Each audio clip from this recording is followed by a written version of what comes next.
Welcome to Policy on Demand. I'm Sindhu Blume. And I'm Scott McCandless. It's the week of April 1st, and this is your Monday briefing. Congress is in the middle of a 2-week recess, but behind the scenes, tax staffers continue to work. And Scott, having been in that role, I have a few questions for you. Sure. First, if you could talk about what exactly staffers are doing during this time of recess, and then what legislative action can we expect after the recess? Sure, great question. From a staff perspective, they tend to be in one of two places, either back home in the state or district with their senator or representative, or here in Washington. Either way, they're actually quite busy with a pretty full plate of items to work on. If they're back in the state, they're potentially inundated with a variety of meetings and direct contact with constituents and various companies in their states and districts, getting input, getting direction, perhaps even fielding a little bit of fury from on a variety of issues, not just tax, but it can be a little bit of a strain. And then to the extent there are staffers back here in Washington, they're continuing to talk with each other, the other colleagues in other offices and in leadership to try to figure out what agenda items could come up next week, what the leadership wants to put on the floor, to the extent they want to put anything on the floor, and where their individual bosses want or need to be positioned relative to each other. So there's a lot of kind of game theory that goes into this as to how to strategize. And what could come up next week from a tax perspective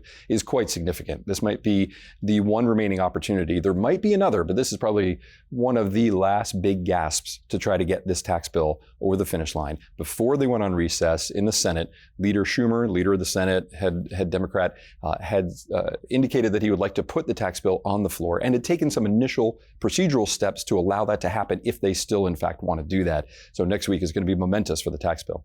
I think it's safe to say that the environment is a little bit contentious right now. Do you think that the two parties can come to some sort of agreement on this? Sure. My reasons for optimism are because we've already seen them come together in the House, where we had overwhelming bipartisan support for this bill.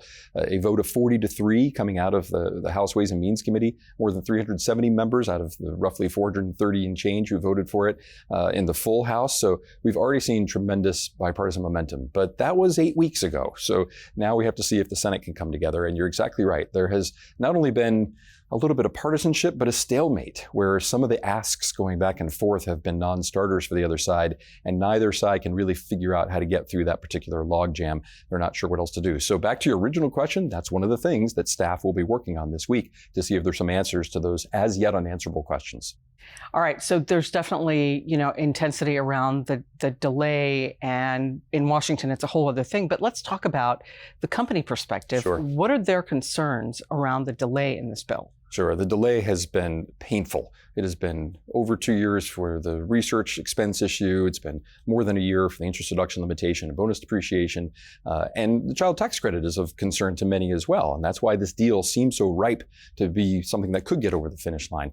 But companies, to the extent they care about those three business-related provisions, need to be directing all their fire at Senate, and particularly Senate leadership and maybe even Senate Republicans. To the extent that there has been a bit of a logjam here, it's been between the lead Republican on the Senate Finance Committee, Mike Crapo, and the chairman, Senator Ron Wyden. So not that they necessarily need to have ire directed at them, but to the extent you have a final push to make, it's either with them and or with leadership to make sure that Leader Schumer or the Republican leader, Mitch McConnell, know that this is a top issue for these companies, and to try to make sure that this does in fact come to a vote. Because one of the things that you can sometimes see in the Senate is when there's a stalemate, they'll just say, look, let's not even put it up for a vote. Let's just not even bother. Going to a vote would increase the pain points on this particular issue, so let's not even do that. We don't want to see that happen. And to the extent companies don't want to see that happen, this is the moment to be contacting those staff, either because the member him or herself is back in the state or back in the district, or to get those staff back in Washington to know that this has to happen next week.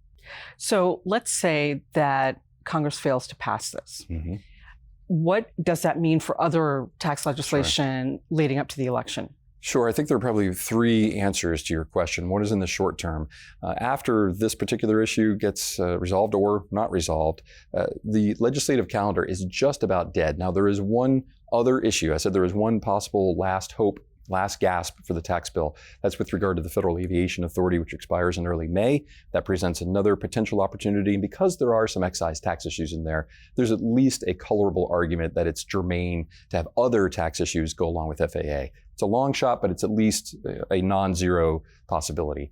After that, given that this is a major election year, the legislative calendar is going to become a desert very quickly, and there'll be almost nothing happening in Congress, whether on tax or anything else. And God forbid we have some emergencies that might spur Congress to act if there were, say, a hurricane that caused some damage. That's the kind of thing that you might see Congress respond to and have some activity. Otherwise, the legislative calendar is pretty much over. The longer term and second answer to your question is with regard to next year, when a much wider swath of the Tax Cuts and Jobs Act provisions start to expire.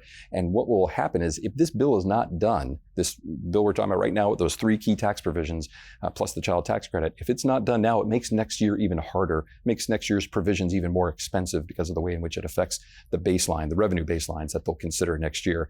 So it makes next year's conversation even harder. But really, we're looking at 2025 when we'll have major tax legislation likely to be considered. And then the third answer to your question is a little bit self-serving. It's with regard to the election. As I mentioned, we do have a big election coming up, and there will be another episode of Election Watch, which is now already up and running and going full steam ahead. We'll have another episode in a couple of weeks, so we should watch for that, because I think that will be the topic of the major conversation, what's going to happen in November. That's right. Scott, thanks for this great insight, and I think you should come back. Thank you for having me. And thank you for joining us. We'll see you next time. Take care.